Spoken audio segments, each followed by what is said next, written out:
Good afternoon. I'm Alan Unell, and this series of videos is called Healthcare Advocacy, where we address problems in the healthcare system and then take actions to try and make a better system for all of us. Before we get started talking about Medicaid unwinding and health insurance, I want to tell you that down below in the YouTube description box, you'll find a link to the Healthcare Advocacy newsletter that contains the script for today's video. You'll also find actions and links to studies, and anything I mentioned that is a reference will be there. You can subscribe for free. Okay, let's get started. Let's first talk about Medicaid unwinding, because that has consequences. When the COVID-19 pandemic was here, the federal government set rules in place to allow Medicaid to easily cover more people. Remember, Medicaid is the federal-state partnership program to provide health care to low-income people. The maximum income level was increased and the yearly renewal waived. Now, since the end of the pandemic, those rules have been rolled back, or as they say, unwound, and millions have lost health insurance. One problem for so many of them is that 10 states refuse to expand Medicaid to those with slightly higher income levels than the federal poverty limit, which is it's somewhere around minimum wage. Anyway, and that even with extra discounts, the ACA plans, they're just not affordable. Even if the government gave discounts, if you make just a little bit over whatever it is, $8 or $10 an hour, you can't afford health insurance. It's just not possible. So as a result, millions of people and millions of children lost their health care. 1.6 million people more lost health coverage in the first quarter of this year as states continued to cut their Medicaid rolls and unemployment ticked up, according to the preliminary data from the Center for Disease Control and Prevention.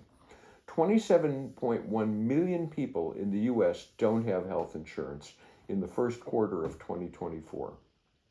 The percentage of uninsured people making less than the federal poverty level grew to 15.7% in the first quarter of this year, accounting for the biggest jump among income levels.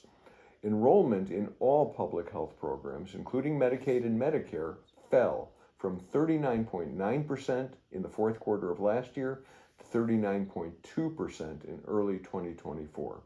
The proportion of covered people with private health insurance stayed about the same, 60.8%.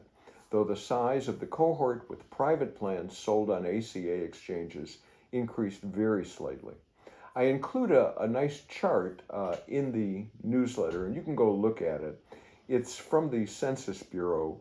They did a small area health insurance estimate for 2022, and there's a map of the U.S., and in these small areas, they color them based on people who have what percentage of the people in those areas have health insurance. Darker blue, if you go to the map, is fewer people. It turns out that one of the worst places around is Texas. Texas is home to the largest country share of Americans under 65 without health insurance, according to the Census Bureau. 18.8% of residents under 65 don't have health insurance as of 2022. But good news, it's an improvement over what it was 16 years earlier in 2006, when it was 27.6 Texans. 27% of all Texans were uninsured. Okay, look, even that 18.8% is more than the national average of uninsured at 8.2%. This story came out of Axios, and of course there's a link to it. I want to talk to you a little bit about politics and healthcare. Let's talk about Medicaid and Republicans. Former President Trump's presidential policy platform is conspicuously silent on Medicaid, and now he's pledged not to touch Medicare or Social Security, and you can evaluate that claim yourself. Still, conservative groups from the Republican Study Committee to the Paragon Health Institute to the Heritage Foundation want to turn Medicaid into block grants, impose work requirements, or reduce the federal share of the program for states where coverage has been extended. Their argument for cutting this and other federal programs is that they increase the federal deficit. Okay, look, this is bogus argument number one.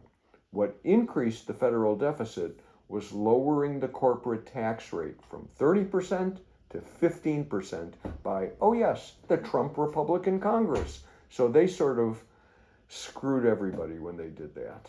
Here's bogus argument number two. When you take away health care, people delay seeing the doctor and getting treatment, and when they finally do get treatment, the costs are skyrocketing. People wait to get really sick and they show up in the emergency room, often when it's too late to be treated, and the cost is really high. Since they don't have funds for treatment, we, the people, are left holding the bag to pay the price for that. And that increases payments from all of us as a community in the U.S. This is just a shameful argument that they're putting forward, and they really ought to be ashamed. It's disgraceful. Now look, if you want to lower spending on health care, if you really wanted to lower it, you would implement universal health care like H.R. 3421, which saves a minimum of $400 billion every year and up to $600 billion when you take into account negotiating prescriptions.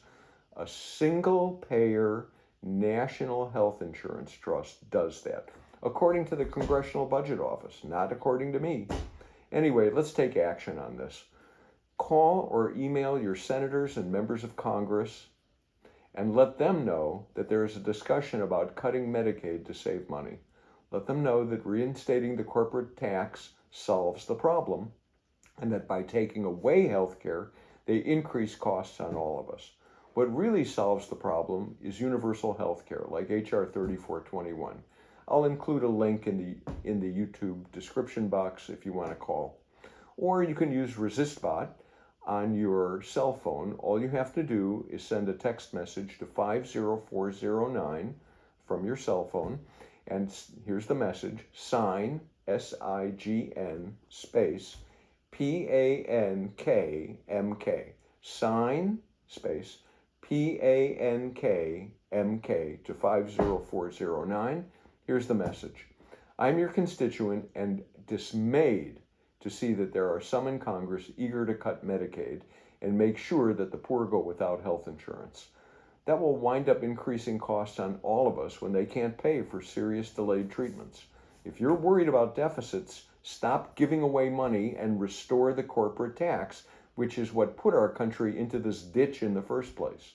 Second, you can cut the U.S. healthcare bill by thinking of constituents first and passing universal health care like H.R. 3421, which the Congressional Budget Office found will save the U.S. a minimum of $400 billion in overhead every year, starting in year one. I've included a link for them so their legislative analysts can go and actually read the analysis by the CBO. Let's try to think of our constituents first, shall we? Okay, that's what I have for you. If you would like copies of presentations, let me know. Send it to me in the comments box or at healthcareadvocacy1@gmail.com. If there are subjects you would like research performed on, let me know. I'm happy to do it. I have a set of charts ready for you on private equity in the healthcare industry. Happy to share it anytime.